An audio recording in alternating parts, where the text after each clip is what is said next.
Um, Fine. So we now starting a new perek, Baruch Hashem, the final perek. It's very, very special. And we are up to Daf Chaf Hey Amud Bet, which turns out to be 25B. What is it? 6? 25B4. 25B4. Okay, let's begin.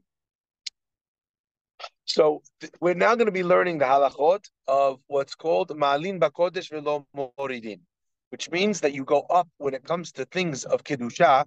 You only go up and you don't go down. In fact, interesting uh, location to be able to study this right before the holiday of Chanukah, because in the holiday of Chanukah, what do we say? We say that you light on the first night one candle, and then two, and then three, and then four, and five, six, seven, and eight. Machloket Bet Hillel, Bet Shammai. We follow Bet Hillel that he goes 1, 2, 3, 4, 5, 6, 7, 8. Bet Shammai says 8, 7, 6, 5, 4, 3, 2, 1. What's Bet Hillel's logic that we follow him? Ma'alin bakodesh lo moridin. You go up in holiness. So you can't go 8, 7, 6, 5, that's going down. So instead you go 1, 2, 3, 4, 5, 6, 7, 8. Each night adding one more. So that's Ma'alin bakodesh. Okay. So now we're going to see another example of this halacha. Bnei ha'ir, shemachru rechova shel ir.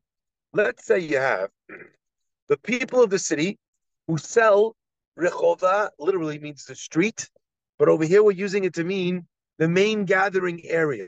Okay, in England they would call it the high street, town square, whatever. Okay, let's say they sell the gathering place. The halacha is lochim b'damav bet hakneset. You could only buy with that. You can't buy a house, can't buy a park. You could only buy a bet knesset, a synagogue. Now we'll see why in the world is a town square considered to be a place that has kiddusha that we then have to only go up with it. And if you sold that, that money is now only usable for something bigger. But we'll see that in the Gemara. Mishnah says, Knesset, Lokhin Teva. Let's say you sold a bet Knesset. You could buy with it a Teva, only an ark, the thing that holds the Sefarim. Now, obviously, if you sell town square, maybe you could buy a synagogue. If you sell a synagogue, what do you mean you could buy a Teva with that? Obviously, a Teva is much less expensive than a bet Knesset. So we'll see exactly what the halacha is with that. Okay? Now, regardless, the Gemara says as follows. Bet HaKnesset, what if they sold the Bet HaKnesset? Lokhin Teva. They could buy Aron Kodesh. Teva, if they sold the Aron Kodesh, Lokhin, they're allowed to buy from that. They could buy the wrappings of the Sefer Torah. So those scarves are would be like the mitpachat, something which is accompanying a Sefer Torah. What if they sold the mitpachot? Then what could they buy with the mitpachot? They're able to buy Sefarim. Now this does not mean Sefer Torah. It means the other Sefarim. So the Chafdal, the 24 books of the Nevi'im and the Ketuvim, you're allowed to buy them. Because even though the mitpachat used for a Sefer Torah, so you might think, Sefer Torah, how could it go down to Nevi'im Ketuvim? Ma'alim HaKodesh Lo Meridin. The answer is that's true. But this was used as a decoration for something which is higher. Now you're buying the actual Sefer, which is lower. The lower Kiddusha of a Sefer of Nevi'im Ketuvim is a higher Kiddusha than the scarf of the Sefer Torah. So if you sell mitpachat, what do you buy with it? You could buy Sefarim. Let's say you sold the Yehoshua Shoftim, you sold one of the Sefarim. Lokhin Torah, you could buy a Sefer Torah. Aval, Machru Torah, but if they sell Torah, Lo Yikchu Sefarim, they can't buy Nevi'im Ketuvim. If they sold Sefarim, Lo Yikchu Mitpachot, they shouldn't buy the wrappings, it's less than. If they sold Mitpachot, Lo Yikchu Teva, they should not buy a Teva. If they sold a Teva, Lo Yikchu Bet HaKnesset, Bet HaKnesset Lo Yikchu Et HaRechov. they sold the Bet Knesset, they should not buy the town square. And here's the interesting point, now I want to point out, before we move on to the last two words of the Mishnah basically just gave you the law forward and reverse. What do we start by saying? What's the Mishnah going to teach us? It's going to teach us the laws of Ma'alim Bakodesh and Lo Moridin, that you go up and you don't go down.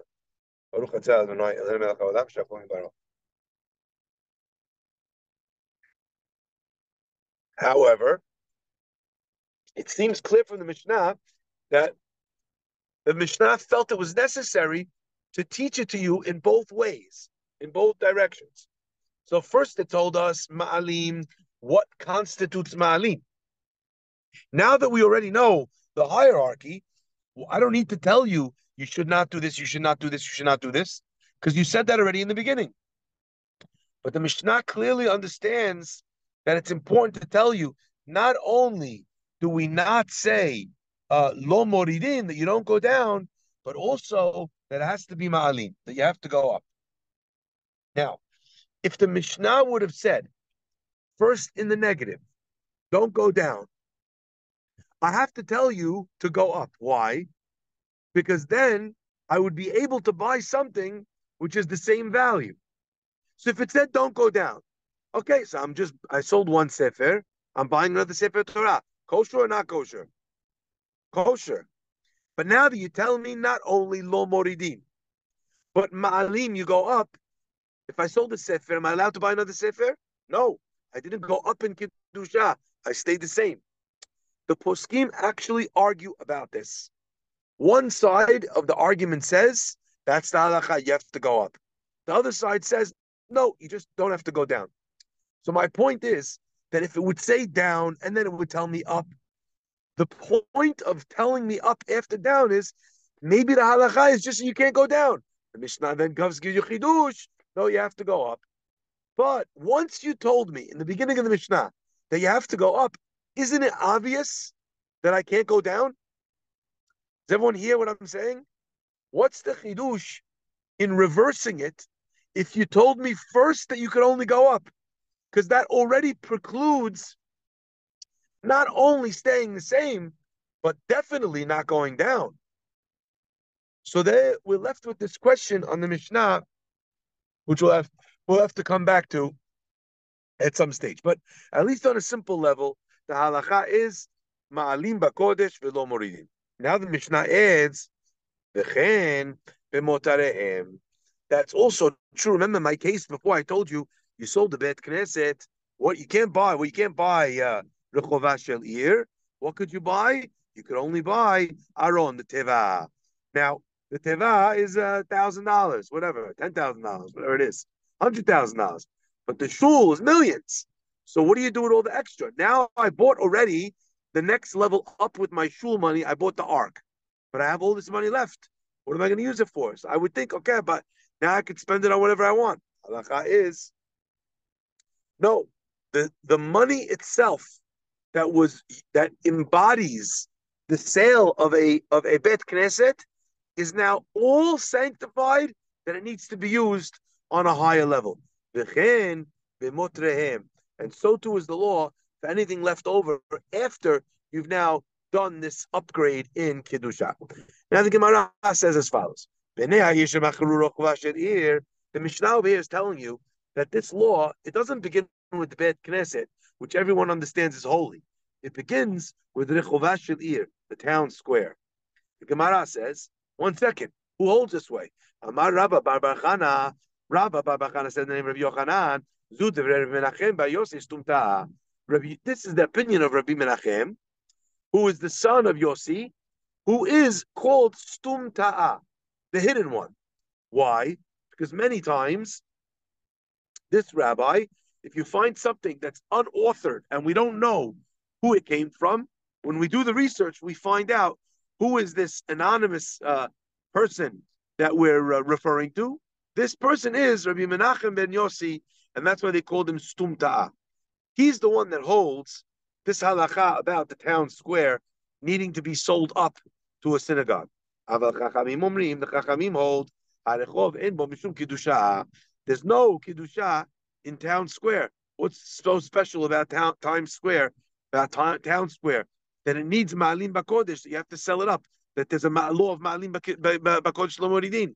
The Gemara says, okay, I understand the opinion of the Chachamim that they say that there's no such law.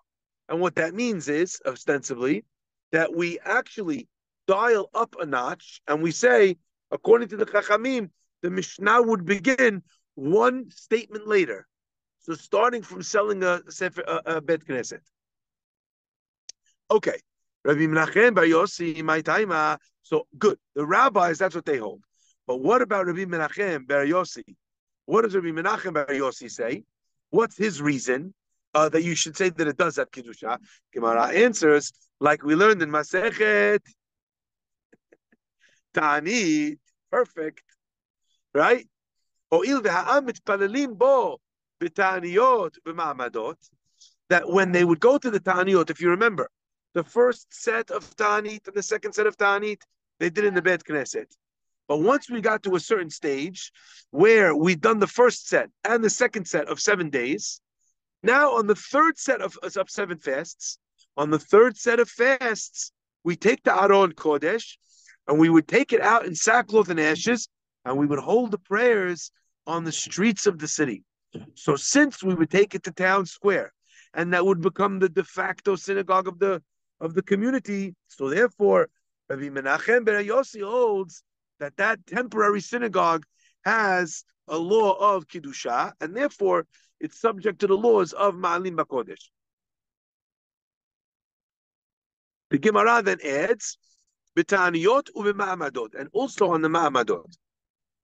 Now the commentators are a little bit puzzled here. One opinion actually cuts the word ma'amadot out completely. Because if you go back to the Gemara in Ta'anit, you'll see that the ma'amadot, all it says is that they would go to the synagogues. So I don't know if you remember what the ma'amadot are. Let's go back and review. The halakha is that anytime you bring a korban, the person who's bringing the korban needs to be present when the korban is being brought. So the kohen, so the person, let's say I'm bringing a private korban, so I have to be there, I have to be standing by the korban when the korban is being brought. Now, since that's the case, what did they do when it came to the korbanot of the community, of the whole Am Yisrael?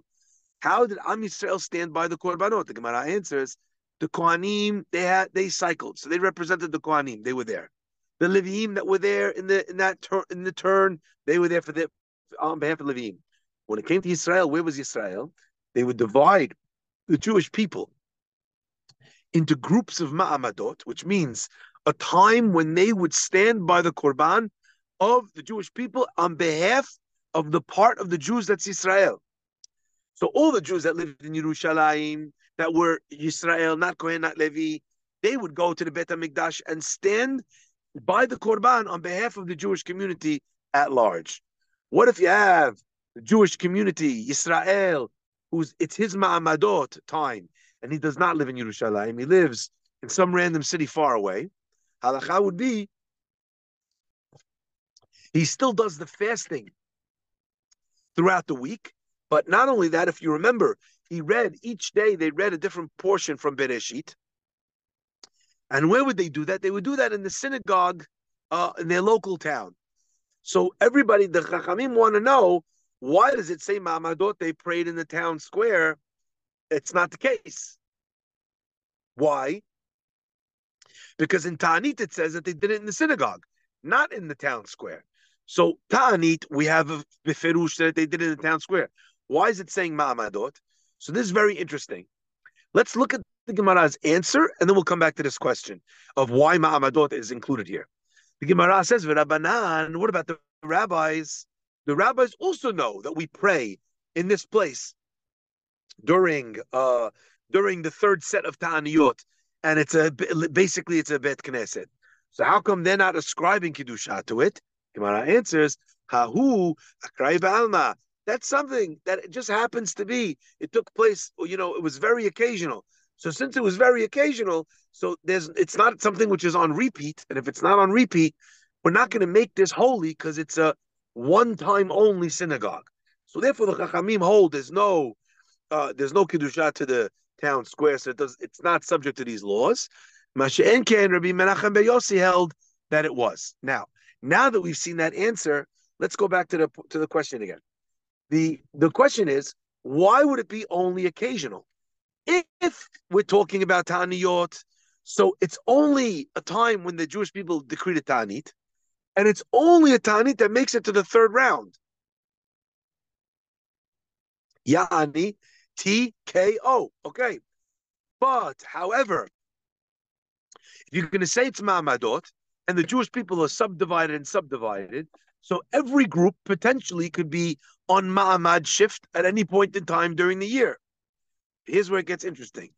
So why would that be occasional? The town, whatever this was, it would be all the time. The answer is as follows.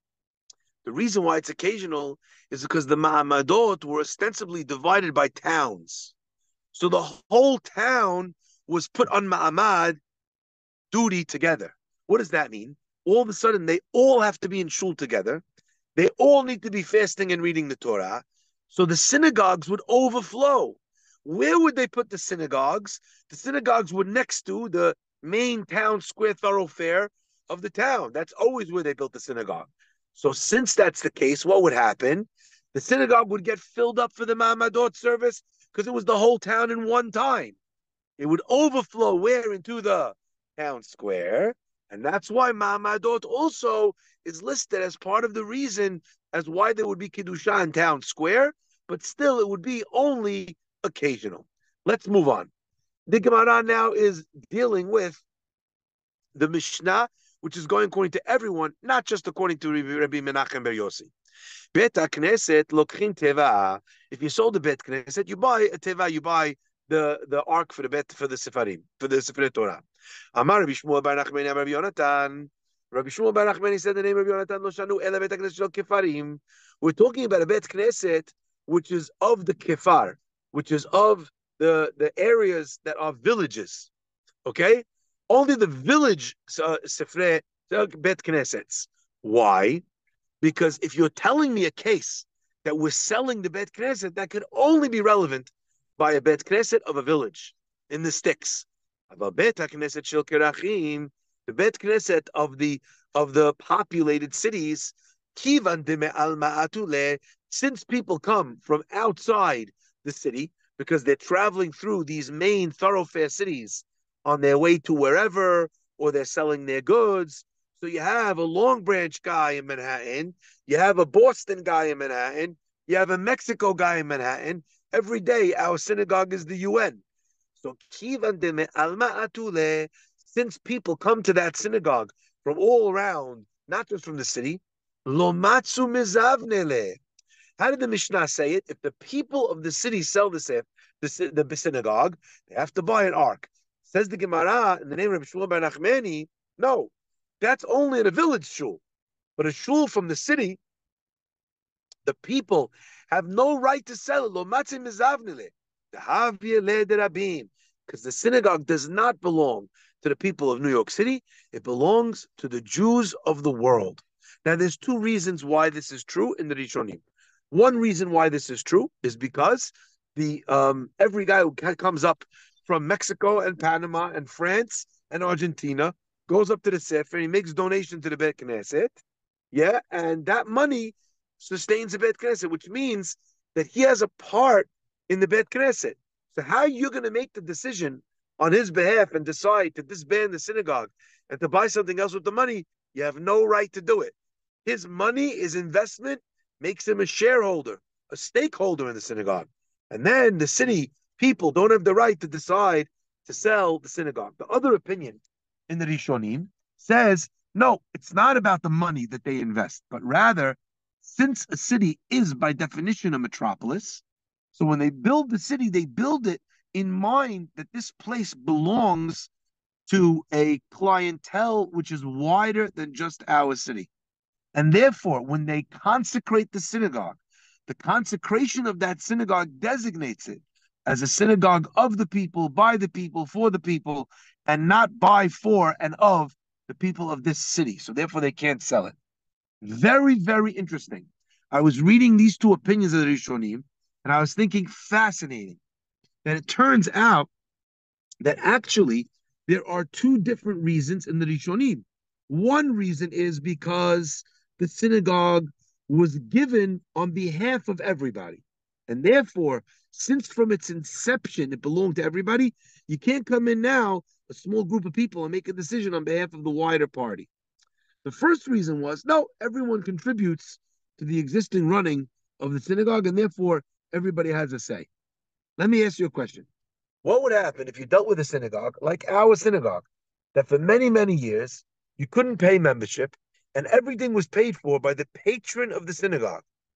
So you'd have a scenario where, according to the first logic, nobody else contributed. According to the second logic, it was made for them. So the halacha would change in a certain scenario. If there were no donations, the first Rishonim would hold that even an urban synagogue could get sold. But the second Rishonim would hold, no, even though no one else makes donations, that's the case. I'll give you one other example of this. If you go back in time in history, you had urban cities that had synagogues, but the country was shut down to outside visitors. Think of Russia at the time. My father told me, when I asked him about what Damascus was like, my father told me, I don't know. I said, what do you mean you don't know? You lived in Halab. You're right there. He said it was a journey of a few hours. He said, but we never made it because Jews were restricted from travel. So it wasn't something that you could just do. You couldn't just go to the other city. So imagine a scenario where you're in an urban synagogue, but you don't have a foreign clientele. So what would the halacha be? No one is sponsoring it. No one is coming here. But at the same time, when we built the synagogue, that might not have been the intention of the people who built it, because they didn't know that that would eventually become a rule in this communist country that they were living in. Okay? So it's very interesting how the two lishonot, the two expressions amongst the chachamim, have super practical nafkaminot as to whether or not the halacha is that you'd be able to sell the shul or not. Okay, let's move on. Says the Gemara, Amar Rav Ashi says, Hi Beknishta, V'mata Mechasya. There was a synagogue in the city of Mechasya where Rav Ashi was the rabbi, and he was like the undisputed rabbi there. He had a Torah center, he would study, everybody looked up to him. Even though people come from the outside to pray in the synagogue, they come because of me. They come because of my thoughts. Okay? If I want, I could sell it. Now, I want to draw your attention 1 second to this. Second here.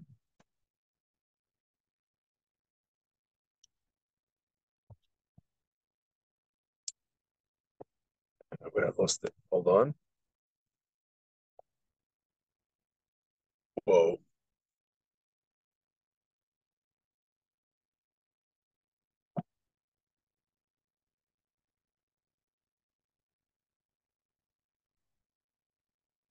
Okay, I can't find it.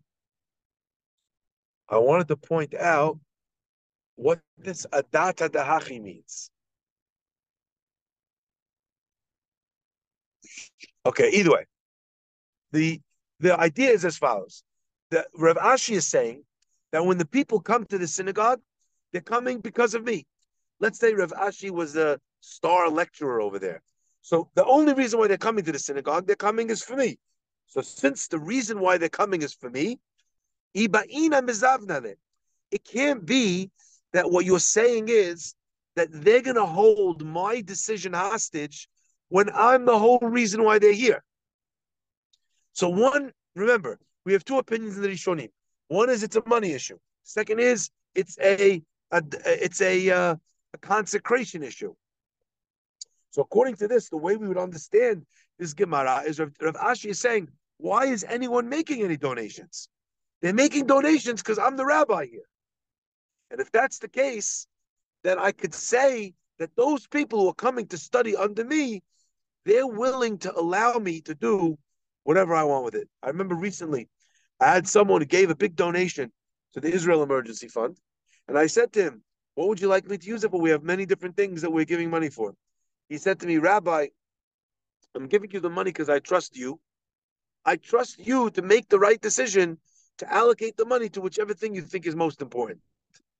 When someone is giving the money because of you, then the logic of, well, I have to, run by his rules is not there because the whole reason why he gave it is because of me. Okay. So Rav Ashi said, even though my city, Mechasia, is an urban city, if I wanted to sell the synagogue, Ibaina, I would be allowed to sell it. The Gemara says, you're telling me now, according to Rabbi Shmuel Bar Nachmani, that I can't sell it. Metve, let me ask you a question. Amar Rabbi Yehuda says, Ma'aseh bebet HaKnesset shel Tursiim shaya b'Yerushalayim.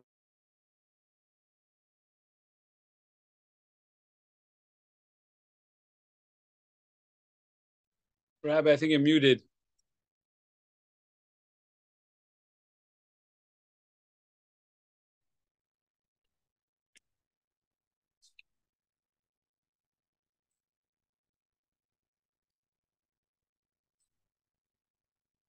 I think you're Hello? muted. We can hear you You able now. to hear me? We Oh, hear you now. We hear you now. oh, okay. So someone called, and the minute someone calls, it always decides that that's more important than the Zoom. So even if I hang up on him, it silences me. So sorry, I apologize. So the halacha, the Gemara tells a story. There was the synagogue of the people who worked with copper in Yerushalayim sold their synagogue to Rabbi Eliezer, the asaba kol tzerachav, and he did whatever he wanted. Okay, and what do you see there?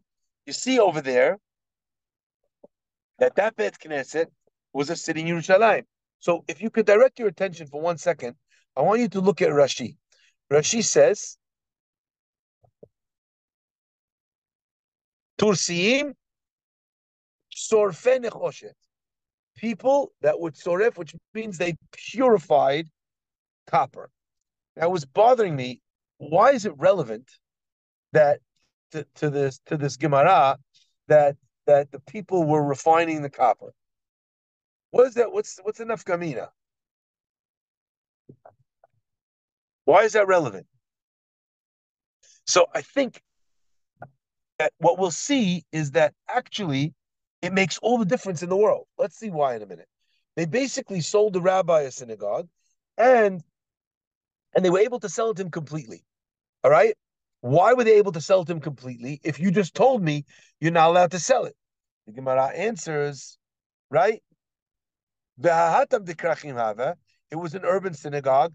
They were never able to buy it, and therefore Rabbi Eliezer would never have been able to purchase it. The Gemara answers, no. That synagogue was a small synagogue. Inu avdua, and they were the ones that put it together, that made it themselves. Okay.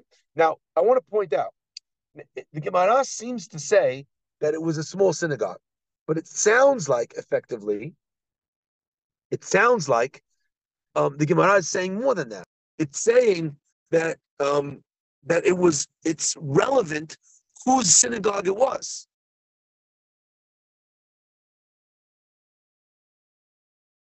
And seeing, which means that they were copper refiners, they work hand in hand. Okay, there was a bigger synagogue, so that was considered the synagogue of the city. So therefore, that synagogue was the synagogue that was consecrated, either that it was consecrated for everybody's use, or that it was the one that people gave donations for from foreign places. Because this one was a small synagogue. So on a simple level, okay, maybe everyone who came went to the big synagogue. Maybe everyone who donated went to the big synagogue, donated to the big synagogue. However, once you see the words of Rashi, you understand maybe another level of understanding.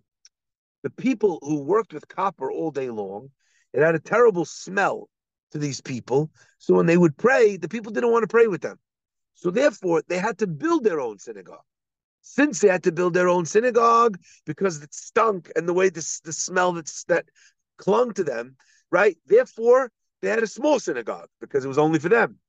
But that's also the reason why that synagogue would not have been consecrated for everyone else, and also why people would not have given money to anybody else. So why did the Gemara just tell us the relevant detail of Tursiim, that it was a synagogue of the copper refiners? The answer is because if all we would have said was that it was the synagogue of the copper refiners and not that it was the small synagogue, people that were passers-by who needed to come to say Kaddish or wanted to donate some money to a tzedakah, to a Bet Knesset, where would they have gone no matter how bad it smelled? To the Bet Knesset of the Tursiim.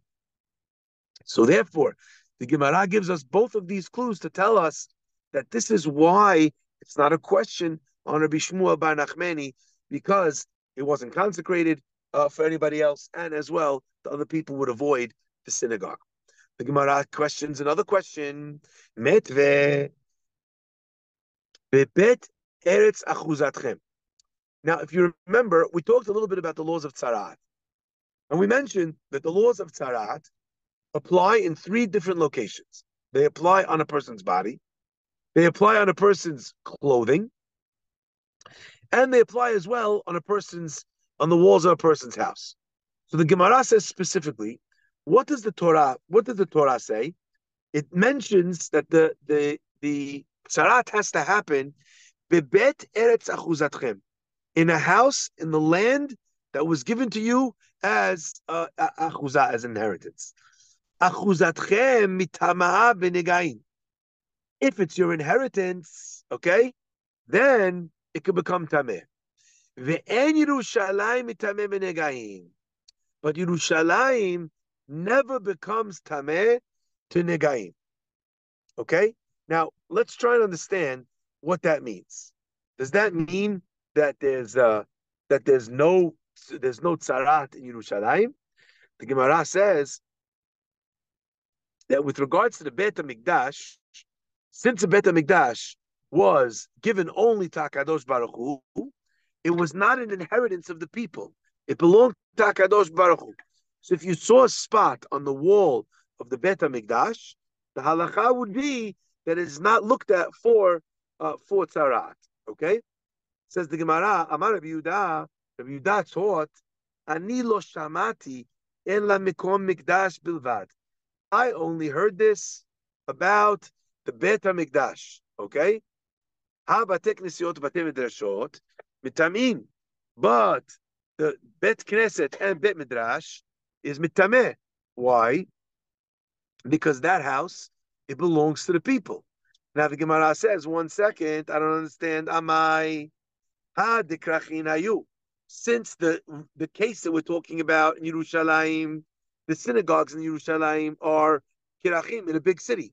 And what did we say about a big city synagogue? According to Rabbi Shmuel bar Nachmani, they can't sell the Bet Knesset because it doesn't belong to them. If it doesn't belong to them, and that's why they can't sell it, because it belongs to the wider people, the laws of Tumah, of Tzarat, should apply to the Bet Knesset. And as we just saw in the Braita, that's only true about the Bet HaMikdash, not the Bate Knesiot. Doesn't that knock out the opinion of Rabbi Shmuel bar Nachmani? Gemara answers, Ema, no. Here's what you should say. Amar Rabbi Yehuda, Ani lo shamati al makom mikudash bilvad. I only heard that this halacha is about makom mikudash, not makom mikdash, not the place of the Bet HaMikdash, but rather a place which is holy. And since a Bet Knesset is called a makom mikudash, Rabbi Yehuda was also referring to the Batei Knesiot, the Batei Midrashot, and therefore we have no question anymore on Rabbi Shmuel bar Nachmani. Let's pick up from here, Be'ezrat Hashem, next session. Okay? Baruch Adonai Le'olam. Amen. Amen. Azaku Baruch, boys. Thank you, Rabbi. Sunday? Thank you, Rabbi. Sunday Thank you, 10? Rabbi. Get back safe. Okay.